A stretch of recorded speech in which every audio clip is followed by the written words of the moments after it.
주식은 언제 사야 되냐면 터널 안에서 사야 되잖아요. 터널에 들어온 지가 얼마 안 됐잖아요. 정말 숟가락만 얹어놓으면 다 같이 올라가는 시장이다. 그럼 제가 얘기해 드릴게요. 20년, 30년 후에도 절대로 현금 흐름이 마르지 않는 자산은 대한민국에 딱 하나 있는데 그게 바로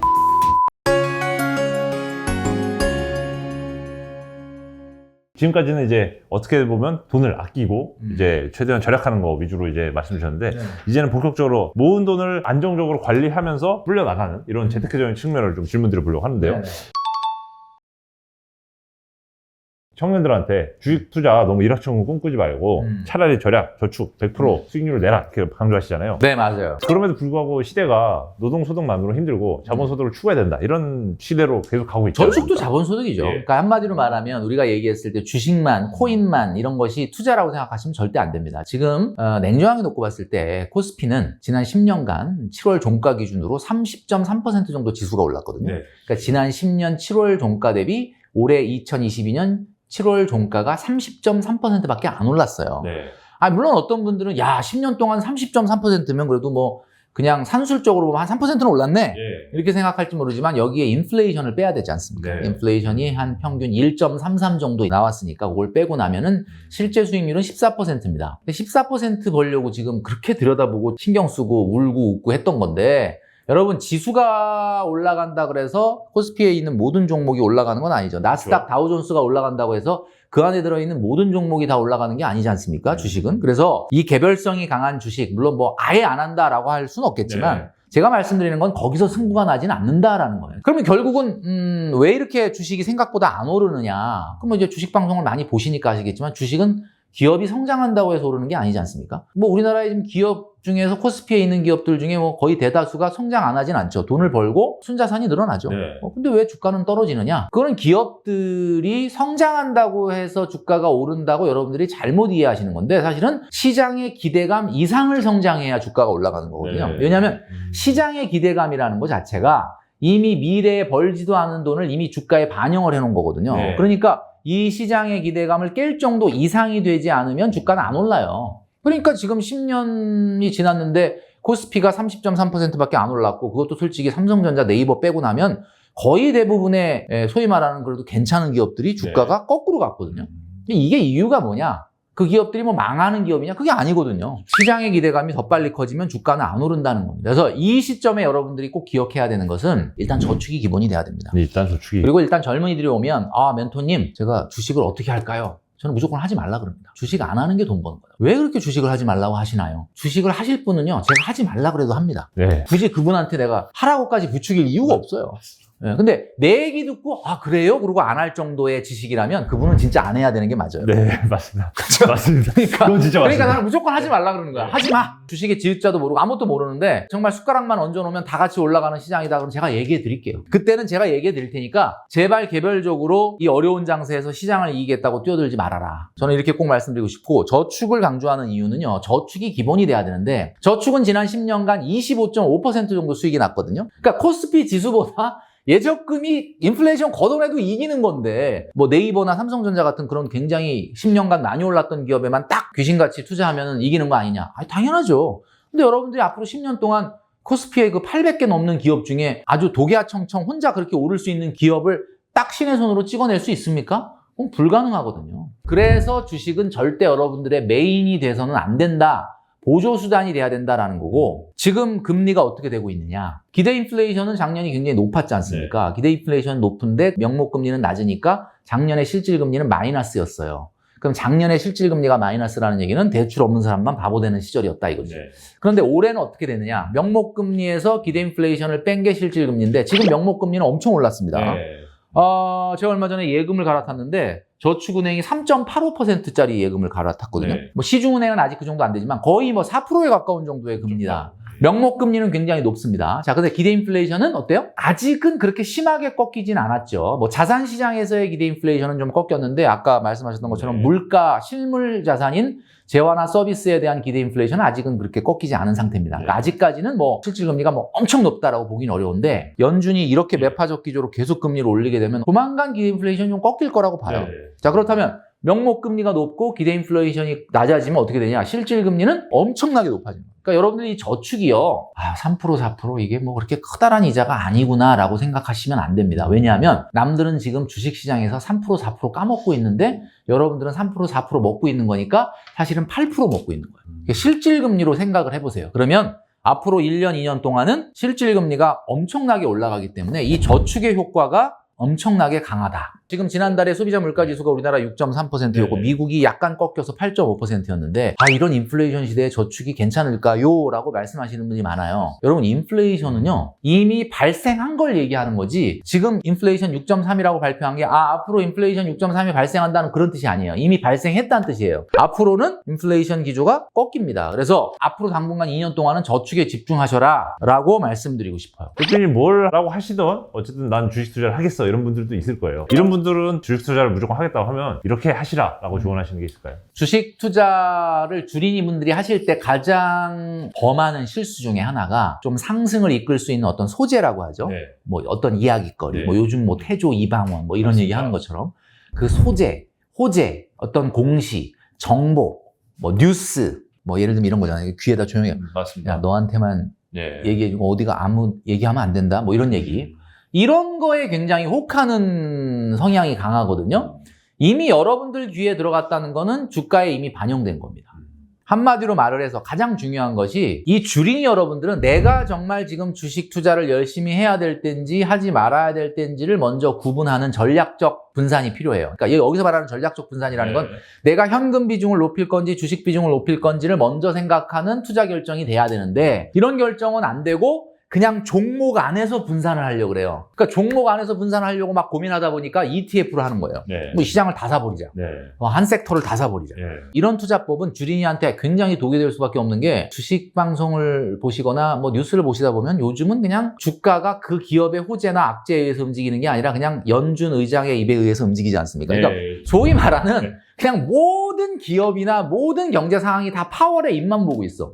그 얘기는 무슨 얘기냐? 파월의 입에서 나오는 앞으로의 통화 정책이 금리 인상의 기조가 얼마나 강할 거냐, 덜할 거냐로 주가가 움직이는 장세지 지금 기업들의 무슨 소재, 기업들의 뭐 업황 이걸로 지금 가는 장이 아니거든요. 그러니까 여러분들이 더 중요한 건 내가 몇 퍼센트나 위험 자산에 투자를 하고 몇 퍼센트나 안전 자산을 갈 거냐에 대한 전략적 먼저 분산이 이루어진 다음에 투자 종목을 보셔라. 이런 건 하나도 고려하지 않고 무조건 그냥 종목에 뭐가 있대 그런다고 막 돈을 집어넣으면 이거는 감당할 수 없는 시장이고요. 3,316까지 갔던 코스피가 지금 2,400 언저리까지 떨어져 있는데 그 사이에 정말 데미지를 거의 20-30%를 입었다 그러면은 그분 같은 경우는 지금 투자가 중요한 게 아니라 어떻게 하면 원금 복구할 거냐. 네.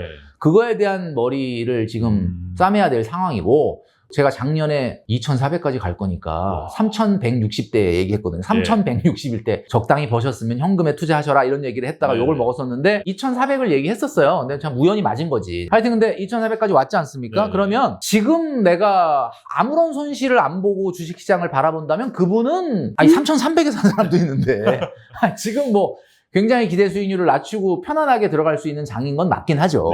근데 그게 아니라 내가 손실을 안고 있는 사람인데 이 손실을 주식 투자로 또 만회하겠다?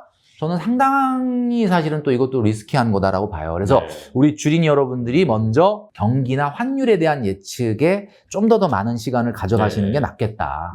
조금 보수적으로 보는 게 맞을 것 같고요. 주식은 언제 사야 되냐면 터널 안에서 사야 되잖아요. 뭔가 상황이 안 좋을 때 사야 되는 건 맞아요.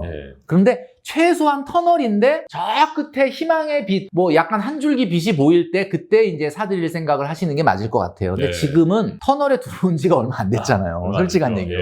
9월이나 11월, 12월에 있는 FOMC에서 뭐 연준이 지금 매파적 기조를 꺾는다라고 할 수 있는 어떤 분위기가 전혀 보이지 않는 이런 상황이다 보니 당분간은 상당히 좀 신중한 투자가 필요하다. 그리고 최소한 뭐 연준 의장 말에서 야 이제 좀 금리 내린다 이런 얘기는 안 할 거고 이제 조금 올라가는 거 정도를 살짝 좀 속도를 최소한 이 정도의 기조가 여러 번 나왔을 때 시작을 해도 늦지 않는다. 굳이 너무 공격적 투자를 지금 할 이유는 제가 봤을 때는 없다. 그리고 사실은 이제 주식시장이라는 게 돈을 너무 많이 푼 이후에 바닥이라는 게 없어졌어요. 그냥 지하 세계가 생겼기 때문에 여러분 정말 신중해야 된다. 저는 그렇게 생각을 합니다. 예. 코스피는 진짜 10년 동안 말씀하신 대로 지지부진했는데 미국은 장기 우상 100년 동안 했다. 이거 믿고 가시는 분들이 많아요. 그러면 미국 주식은 괜찮은 거 아니냐 이렇게 질문하시죠. 상대적으로가 아니라 뭐 굉장히 월등히 코스피보다는 우수한 모양을 보여줬고 현재 조정을 받았다 하더라도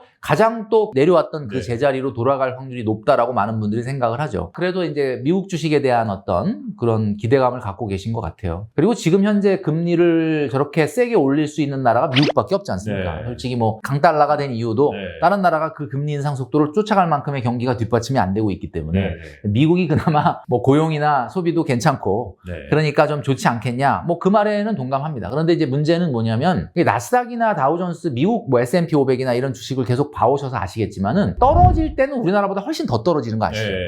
그러니까 한마디로 말을 해서 그만큼 이것도 뭐 리스크 리턴 트레이드 오프라고 리스크가 커요. 그렇기 때문에 조금 좀 조심해서 접근할 필요가 있을 것 같고 이 경제의 후폭풍이 왜 생긴 거냐면 2008년 이후에 이제 양적 완화가 지속되고 그 이후에도 뭐 코로나니 뭐니 해서 핑계를 대면서 굉장히 이제 완화적인 통화 정책을 했는데 연준이 옛날에 그 옐런 시절에 달러를 이렇게 많이 풀면은 야 이건 미국이 망할 수도 있다. 그러니까 그만해야 된다라고 얘기를 했는데 달러를 풀었음에도 불구하고 달러 가격이 안 떨어지는 거에 자신감을 입어서 여기까지 온 거 아닙니까? 네. 그래서 사실은 미국 경제가 이번에 이제 금리 인상 기조, 인플레이션이 좀 잡히고 나서의 그 이유가 저는 사실은 그 이전에 미국의 경제적 패권이 강하게 유지될 거냐에 대한 또 의문이 있어요. 그러니까 현재 미국의 기업들 같은 경우는 달러 가치가 어떤 위기에도 굉장히 굳건하게 지켜지는 거 위에 미국 경제의 토대가 좀 맞습니다. 형성되어 있는 거고 네. 그런 것들이 반영되어 있는 거고 그것이 너무 심하게 반영되어 있는 게 지금 대부분 미국의 성장주들이잖아요. 네. 그러다 보면은 이 사태가 끝나고 났을 때 기업들이 과연 그전과 같은 그런 강한 주가를 유지할 수 있을 거냐라는 건 또 다른 문제입니다. 그렇기 때문에 저는 여전히 좀 신중하게 봐야 된다. 그러나 그 말은 동의합니다. 뭐 한국 주식에 비해서는 미래의 밸류는 조금 더 있어 보이는 건 사실이기 때문에 그렇게 볼 수는 있겠죠. 그러나 너무 또 이 주식시장에서 우리가 맹신한다는 것은 있으면 안 된다라는 거죠. 많은 주식 투자자분들, 특히 젊은 분들은 내 집 한 채 마련하기 위해서 주식 투자 시작하시는 경우도 많은데요. 내 집 마련, 죽기 전에 실현하려면 어떻게 좀 하는 게 좋을까요? 제가 봤을 때는 미국이나 일본 같은 경우도 굉장히 큰 그 부동산 주택가격 하락을 경험을 했잖아요. 예. 근데 이제 이걸 자꾸 우리나라랑 비교하시면 안 됩니다. 왜냐하면 우리나라에서의 주택, 아파트와 일본과 미국에 있는 주택은 다릅니다. 왜냐하면 미국과 일본에 있는 주택은요, 그 주택을 팔고 나면 엔화와 달러로 바꿔놓지 않습니까? 네, 네. 엔화하고 달러 자체가 안전자산이에요. 그러니까 한마디로 집을 던지고 안전자산으로 피신할 수가 있지 않습니까? 우리나라는 지금 환율이 뭐 1370원도 어제 깨졌었는데 아파트를 팔고 10억을 내 손에 잡았다. 그럼 그 10억을 어디다 숨기실 겁니까? 뭐 어떻게 뭐 금을 다 사놓을 수도 없고. 소위 말하는 우리나라는 원화라는 것 자체가 사실은 안전자산이 아니에요. 근데 만약에 우리나라는 특이하게 전세제도라는 게 있기 때문에 네. 만약에 진짜 아파트를 팔아갖고 10억을 받았어. 그럼 이 10억에 7억은 전세금에 넣어놔야 됩니다. 그럼 단 3억인데 이 3억 어디다 피신시키실 거예요? 이 경제위기, 글로벌 악재. 피신할 데가 없어요. 그러니까 한마디로 말해서 원래 주택이라는 거는 그 수요가 가격에 대해서 굉장히 비탄력적인 그런 재화예요. 네. 그러니까 원래 비싸도 사 그냥. 네. 근데 금리가 워낙 빨리 올라가니까 당장의 어려움 때문에 지금 집을 빨리 파는 사람들이 있다 보니까 가격이 떨어지는 거거든요. 네. 100세대가 있는데 한 세대가 10억짜리 아파트를 8억 5천에 팔았다고 나머지 999세대가 8억 5천에 팔질 않아요. 주식과는 조금 다른 결의 자산이에요. 그러니까 여러분들이 생각을 할 때 한국에서는 주택이 유일한 안전자산이라고 보시면 됩니다. 왜냐하면 여러분이 보시면 신촌이나 명동이나 강남이나 뭐 이런 데 가보면 1층에 공실들이 엄청 많아요. 건물주가 꾸미신 분들이 많고 청소년 꿈 자체가 뭐 건물주라고 그러는데 네. 건물주의 미래는 굉장히 암울합니다. 왜냐면 여러분들 다 요즘 이걸로 사잖아요. 오프라인에 가서 장을 안 보는데 네. 그 다음에 여러분 아시겠지만 요번에 이제 코로나 사태가 이제 아직 완전히 종식된 건 아니지만 끝나고 나면 많은 기업들이 무슨 생각을 하느냐면 요번에 재택근무를 시켜보니까 뭐 생산성에 별 차이가 없네?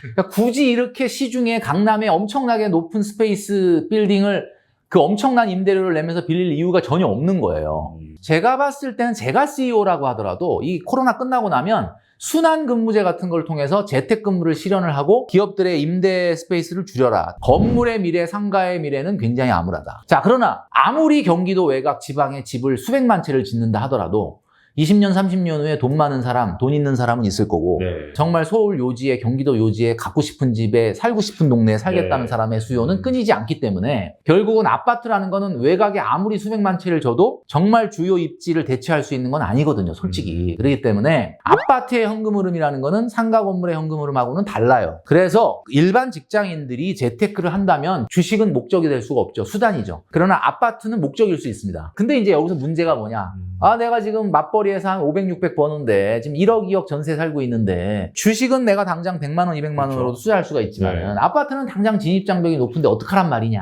네.